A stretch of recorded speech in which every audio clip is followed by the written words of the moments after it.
Good morning, everyone. My name is Niambi Cooper, and I am the director of ONEgeneration Senior Enrichment Center. And today we have Ms. Joyce Linden, who is here with us. Has been a part of ONEgeneration for a very long time, and her family is very involved with ONEgeneration as well. And we're super excited just to have her today. She's going to do a presentation for us, just communication strategies for older adults with a hearing impairment. So we're super excited to have her, and I'm going to pass it over to Miss Joyce. How are you doing today? Fine, thank you. I want to make sure everyone can hear me. And there is a handout called Communication Tips that Niambi put in the chat. And so if you go to that link, you'll be able to download it and print it for yourself.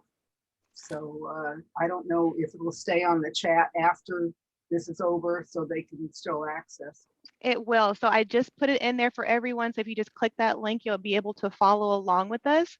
Then also for Ms. Joyce, if you can save your questions to the end, if you want to put them in the chat, I will make sure that we can get to them at the end of the presentation. I'll make sure that we can bring them up.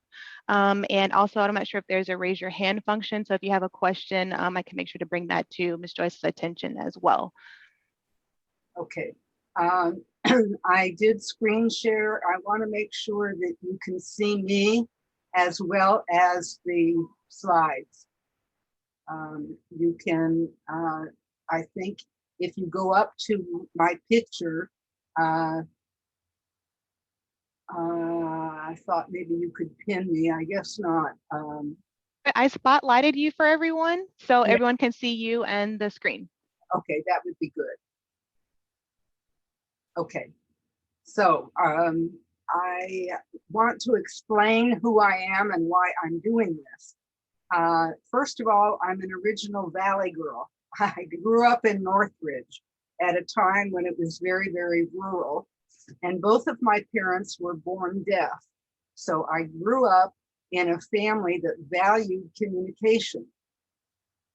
As I got older, I started to lose my hearing. About the time that I was 30, I had surgery on my one ear, and that improved somewhat. But as I got older, I began to lose more hearing. And I now wear two very large hearing aids because I do have a severe hearing loss. Because I had deaf parents who communicated through both lip reading and sign language, I learned to lip read. And so I do lip read quite well. And with my hearing aids, I hear pretty well. So I'm going to share with you strategies that may be helpful to you if you or someone you know has a hearing loss. So let's see what I have for you next. There. Okay, so I'm talking about strategies, but I'm going to give you a little bit of background about what hearing loss means. If you have trouble seeing, you notice it. If you have trouble hearing, everyone else notices it. This is pretty common that people who have a hearing loss either deny it or don't realize how much they're missing. I've had people tell me that after 20 years of a hearing loss, finally getting a hearing aid, that they were surprised at hearing things that they hadn't noticed before. I am going to read my slides because some people have difficulty reading it on their phone or iPad. So I will read everything as we go through this. Here are some statistics for you. Did you know about 31% of people over age 65, that's almost 1/3, and 40 to 50% of people 75 and older have hearing loss. That's almost half of the population. That's a lot of people. The longer we live, the more people are going to be hard of hearing. By the way, if you want to make the PowerPoint larger, if you go to the middle of your screen where there's a line, You can adjust it bigger or smaller.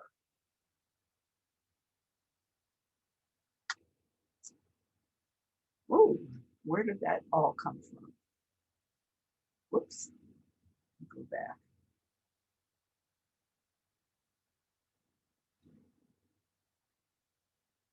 Oh my goodness.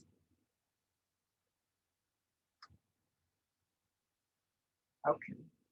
One of the problems with hearing loss is that people with untreated hearing loss have a significantly higher incidence of feelings of isolation and depression, because people with hearing loss have difficulty hearing. They don't want to go out and be with a lot of people because of noise and not understanding.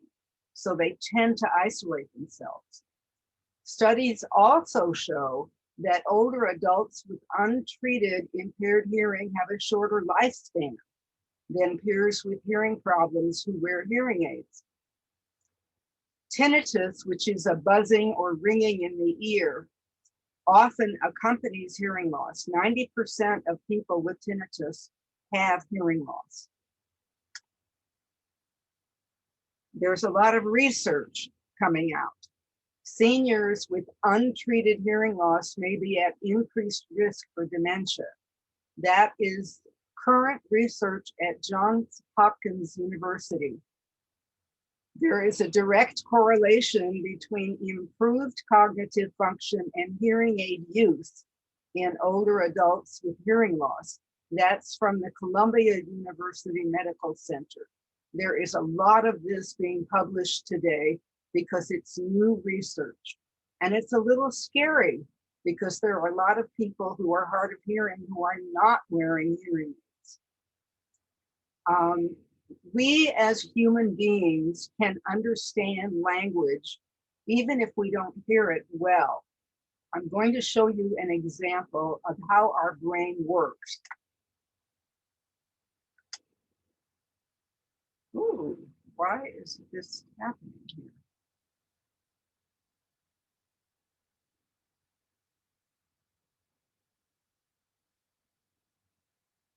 It's not showing up. There it is. Okay. I think I skipped one. Okay, here it is. The work of our brain. We are linguistic beings because we know language and our brain processes language. So we can make closure if we don't hear or see everything. You can see these letters. Can you figure out what that phrase is without the vowels? Anybody? Unmute yourself and tell us what this says. Anyone, raise your hand. Happy birthday. Yes, okay, it says happy birthday. Now you know that because it's a common phrase. Now this is something that is, it makes sense, but you have to study it a little bit because some of the letters are substituted. For example, the 7 is actually a T and the 3 is actually an E. So just try to read through it without figuring out what the numbers are and see if you can figure out part of it or some of it. And then I will read it to you so you'll know what this says and why we can understand it even though it's not clear. I'm going to give you a minute. Message we are to provide how our minds can do amazing. Okay, this message serves to prove how our minds can do amazing things, impressive things. In the beginning, it was hard, but now on this line, your mind is reading it automatically without even thinking about it. Be proud, only certain people can read this. So this demonstrates that we don't have to hear every single sound to understand what people are saying. We can use other skills or a hearing aid to fill in the blanks. Here's another one. Try reading this one.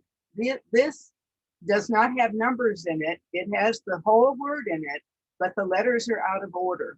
I'll give you a minute to try it.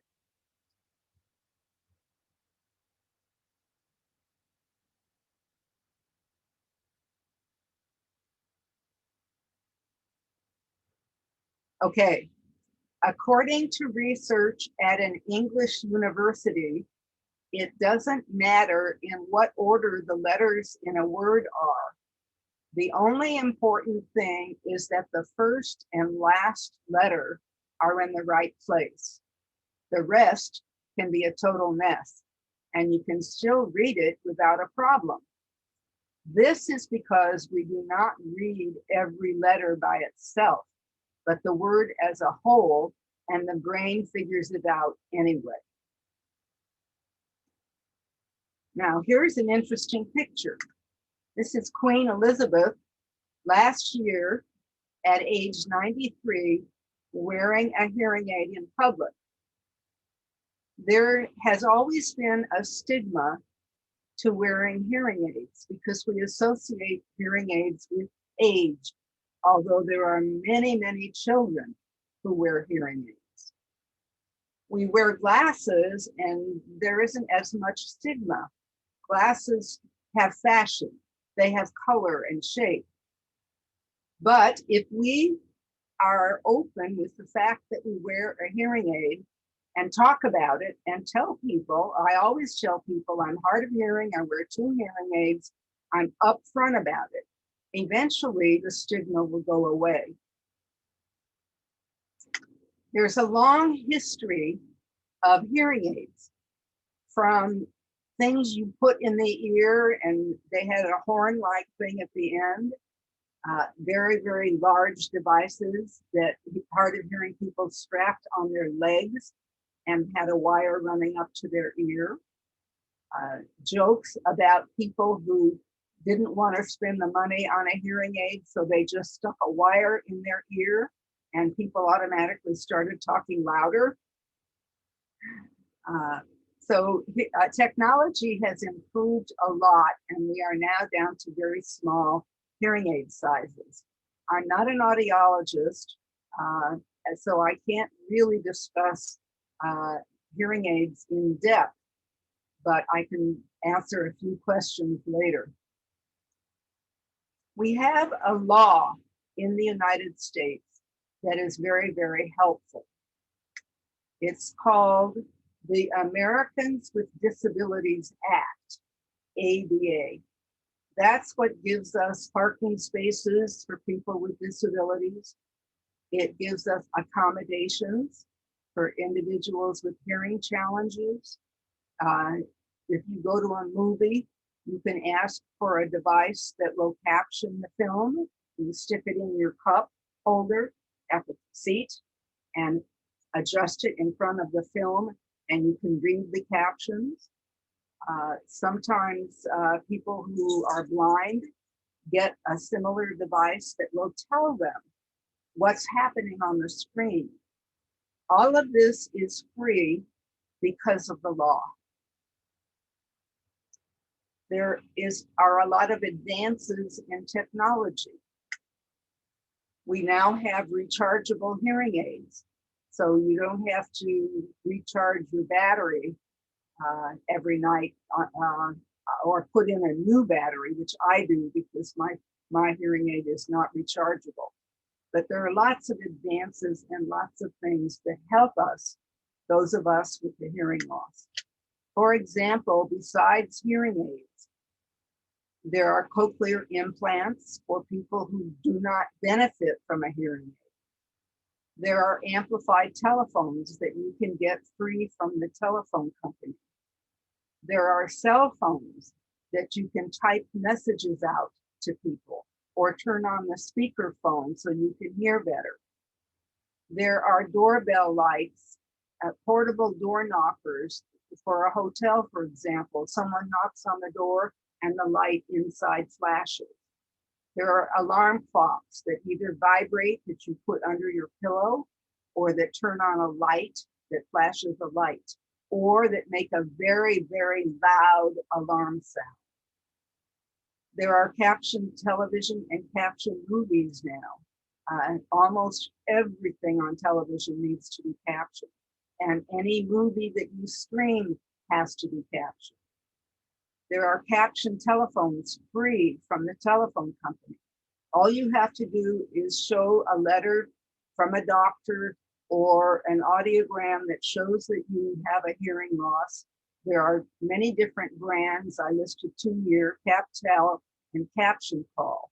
You can talk on the phone, but if you have trouble hearing the other person, you read what they're saying because computer translates it from speech to text.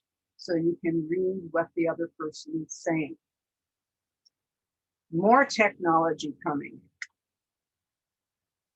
Video phones. Many deaf people have a special television connected to the internet, and they can call friends or a relay service to make calls for them. You can order a pizza, you can call your doctor for an appointment.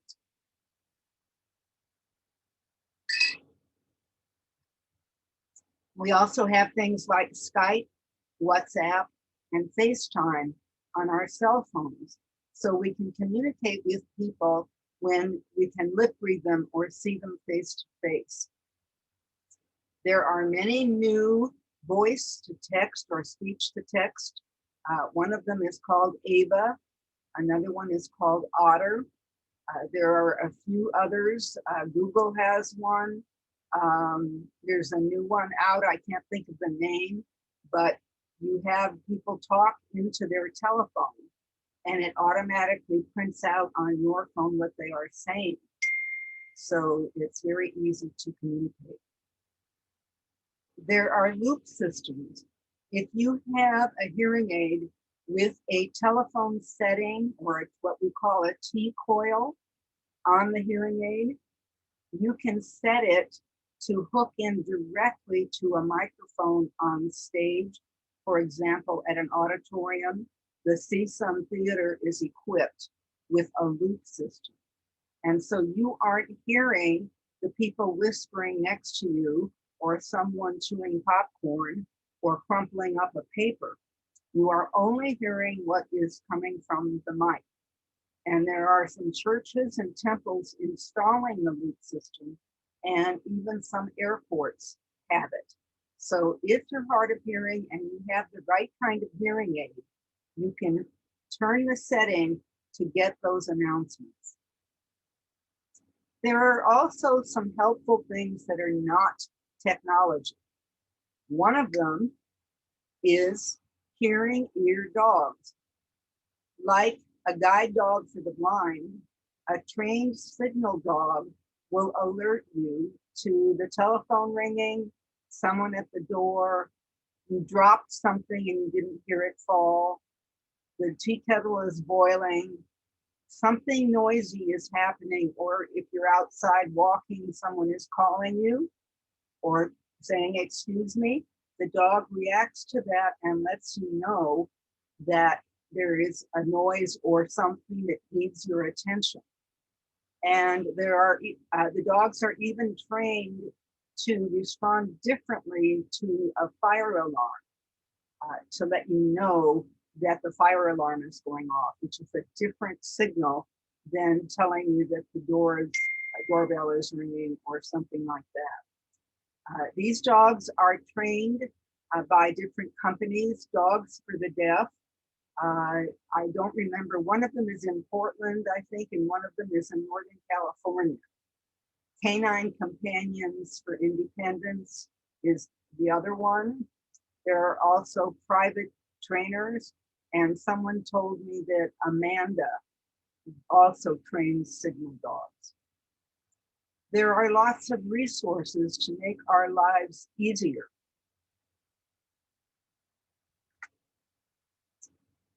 Speech reading or lip reading classes. Right now, because of COVID, I'm not sure where they're being offered. The last I heard, it was in the South Bay.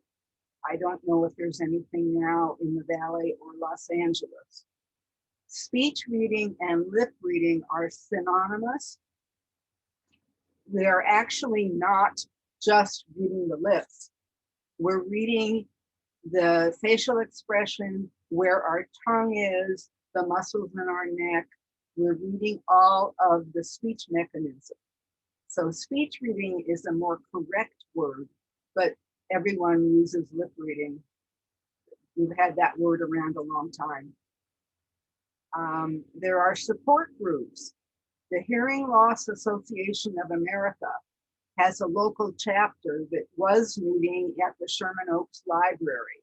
Because of COVID, it's not meeting there anymore. And they are meeting online on Zoom once a month on a Saturday morning. And you can go to Facebook or to this organization and put in the Los Angeles chapter to find out where and when it will be offered on Zoom.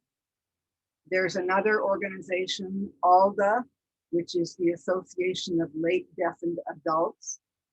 They have meetings occasionally and an annual convention, and they are having their convention this year. I don't remember where, but or next year, this year or next year, they are having a convention. A little bit more information on this. The Los Angeles chapter of HLAA, Saturday once a month at 10 o'clock on Zoom, third Saturday. And then national conventions of all the different organizations. And I'll give you names of a few more later. I'm now going to talk about communication. We talked about resources, we talked about history, we talked about statistics. Now I'm going to talk about communication. It's very important when you're talking to someone who's hard of hearing that you get their attention. Wave at them, say, excuse me.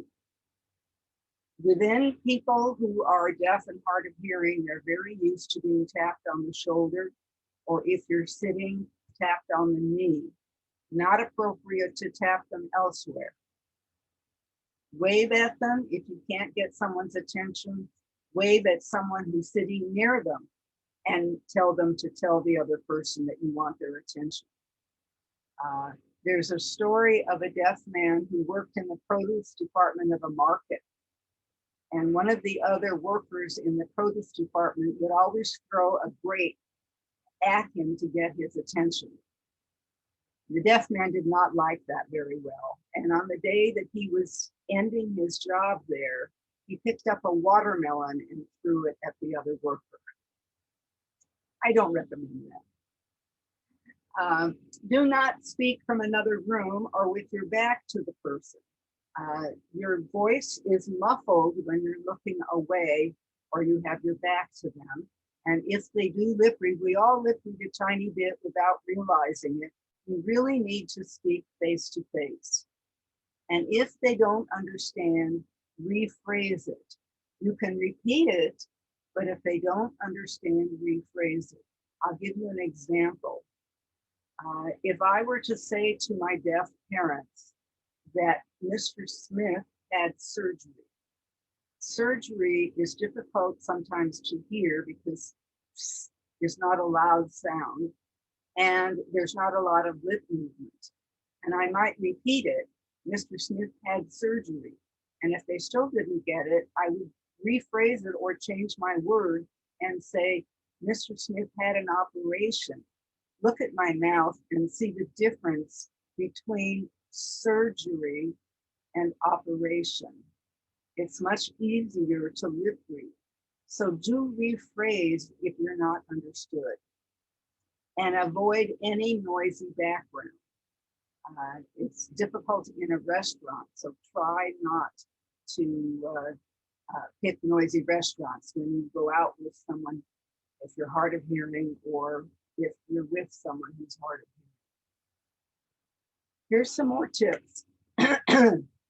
Remove obstructions. You don't want to talk to a hard of hearing person with food in your mouth, a cigarette in your mouth, your hand in front of your face, chewing gum, or wearing sunglasses. Sunglasses cut down on the expression in your eyes.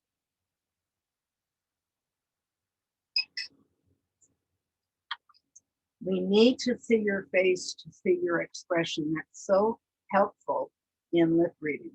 Maintain eye contact. Look at the person that you're talking with. Speak slowly and distinctly. It is so much more helpful to speak slowly and distinctly than to speak louder. If you notice, I'm speaking relatively slowly and clearly, and that's very helpful for people to understand you.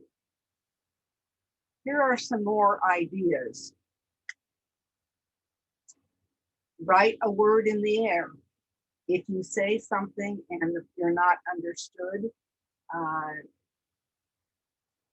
can't think of a word, maybe the word class. I'm taking a lip reading class. Class is hard to hear. So you can write the letters in the air.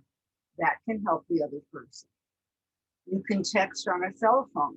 Many deaf people go into McDonald's and other fast food places, type out their order on a cell phone and show it to the clerk. Use the manual alphabet. There are 26 hand shapes for A, B, C. You can learn that very easily and have the person spell the word to you with one hand. For example, my name, Joyce. You can learn American Sign Language. There are classes all over the place at community colleges, universities, and adult education centers. Maybe you can talk ONEgeneration into offering an American Sign Language class. Even if you just learn basic signs to communicate common everyday words like I want a drink of water, or I have to go to the bathroom, or something like that. You can learn those signs. Or be creative and make up signals. I knew a deaf man that when I carpooled with them someplace with him and his wife, if we were at a party or something, he would come up to me later and finger spell W-A-R, W-A-R, and I didn't know what that meant. And he explained to me it means we are ready to read. We are ready, W-A-R. So you can make up signals with people in your family or friends that will tip you off on what they're wanting to say to you that might be difficult to hear. There are computer applications that you can use to help you.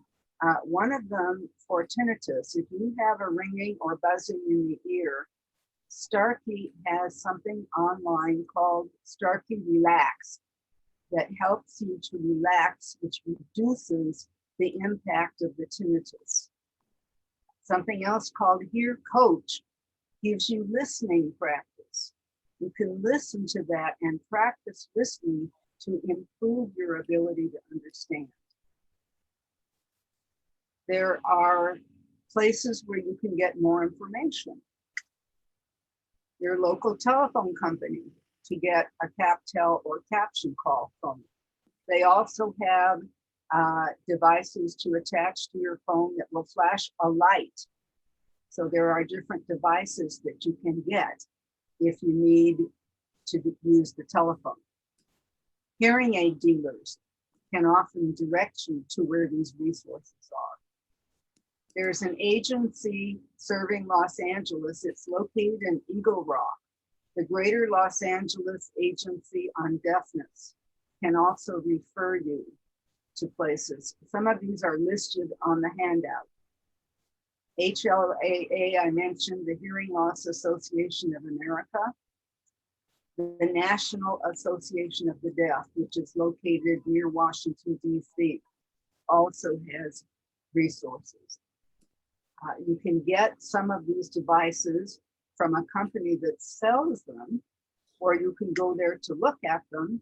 One of them in Santa Monica, Whitebrecht, has amplifiers and microphones, telephones, and other kinds of things, doorbell knockers, and things that can be helpful. Harris Communication Products is online. They carry doorbells and alarm clocks and sign language materials, many other things that you might find helpful. And I think I have others listed on the handout. I think that one,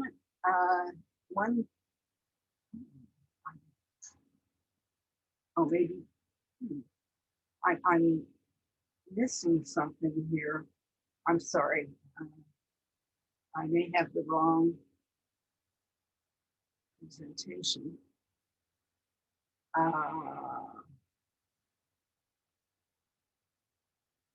Let me go through and see what happened here.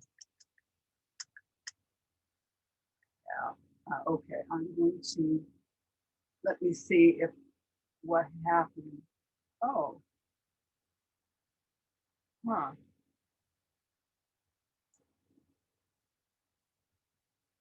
No, okay, I will have to go ahead. I spent a lot of time last night updating, and I guess I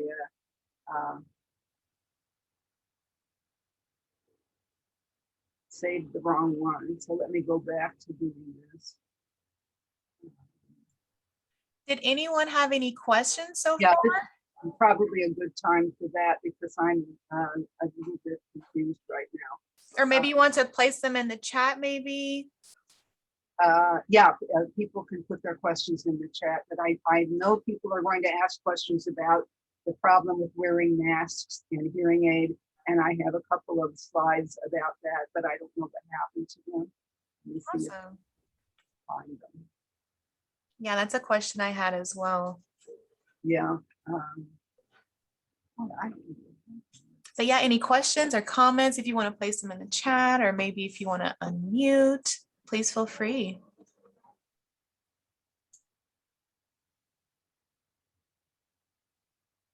Okay, here's the right one. Okay. Let's see if I can get it on screen share. Yes.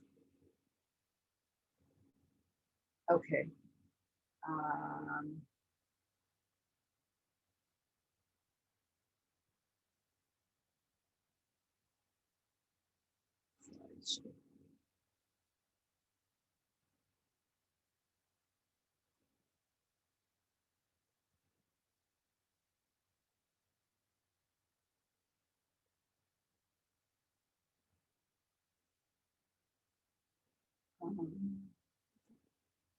Okay, can you all see this again? We can. Okay, I apologize, but this is the correct one, and I will go down to where I left off. Quick review.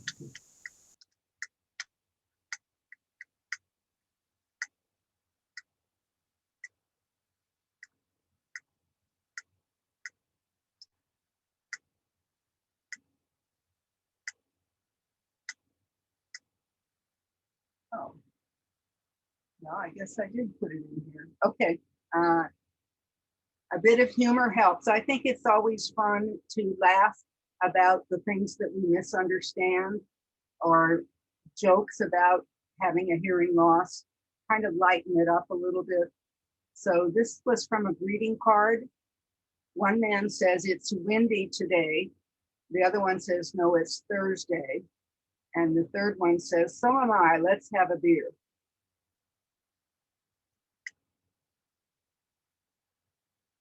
Grandson comes up to grandma and says, can I borrow $10? Grandma says, what did you say? Can I borrow $10, Grandma? I still can't hear you. And Grandpa says, you must be going deaf. I can hear him perfectly. So Grandma says, then you lend him the $10.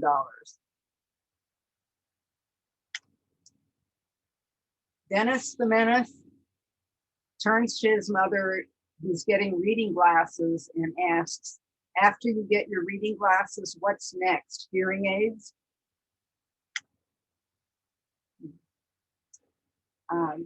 Remy says, I've got a new hearing aid. Does it work? Oh, 4:15. Why? It reminds me of a man who got a new hearing aid, and his friend said, how do you like your new hearing aid? And he said, oh, it's good. And the friend says, well, what about your family? What do they think? And the man says, oh, I haven't told them yet. I've changed my will 3 times. Okay, here's something about masks. This is the Vincent van Gogh who only had one ear.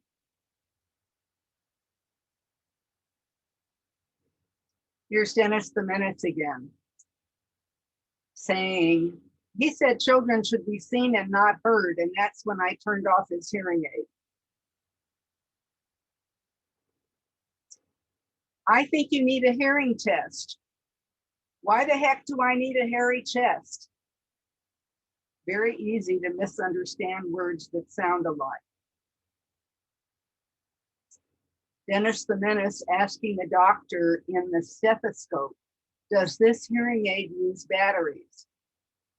Oh.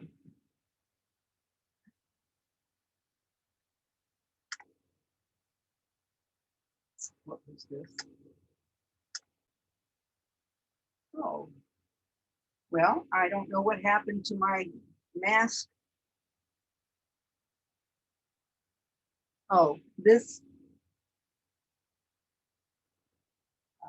slide is another one in addition to one I showed earlier about memory, cognition, the benefits of using hearing aids, 78% less memory loss in moderate to severe losses, and those with mild hearing loss, 88% less memory loss. I don't know what, I apologize, I worked on this last night to add a few new things that have to do with masks, so I will talk about them. One of the problems with wearing a mask is that the elastic gets caught on our hearing aids, and when we take it off, we sometimes pull out the hearing aid, and I know more people who have lost hearing aids. Let's see, let me close this. And you can put me, spotlight me.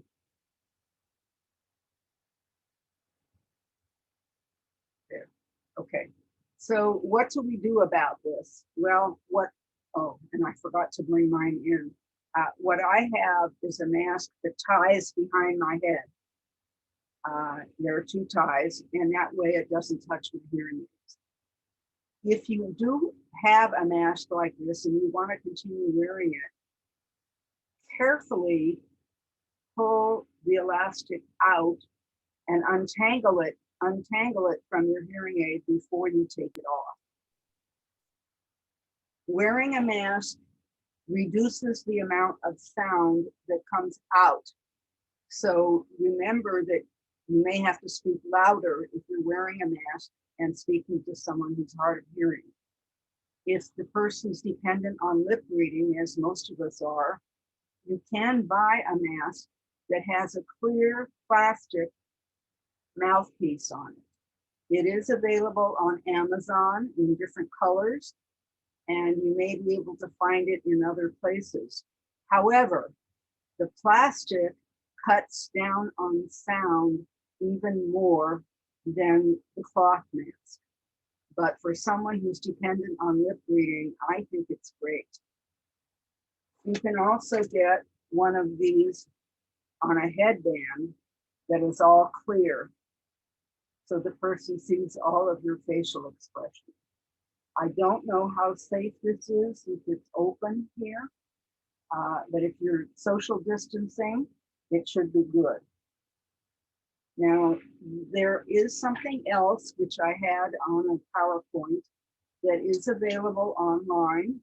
One of them is called Odo Clip, and it's little pieces of elastic that go on your hearing aids and then clip onto your clothing. So when you take your mask off, if your hearing aid comes out, it's going to hang on your clothes. You're not going to lose it. And they were under $10, most of them that I looked at. So it's called Oto Clip. Put that, Google Oto Clip, OTOCLIP. And the other one is the same thing called Ear Gear. EAR, one word, and Gear, GEAR. Ear Gear also has accessories like the clip that you can clip the hearing aid to your clothing. So those things should be helpful. And I am now ready to take questions. I'm looking to see if there's anything on chat. Amazing presentation, Ms. Joyce. Thank you. Thank you. I placed a link in here. I just typed on Google the Oto Clip. So I just placed a link in there if you guys want to select it. And I can show you like what one looks like. Okay. I'm going to go ahead and end the recording. Okay.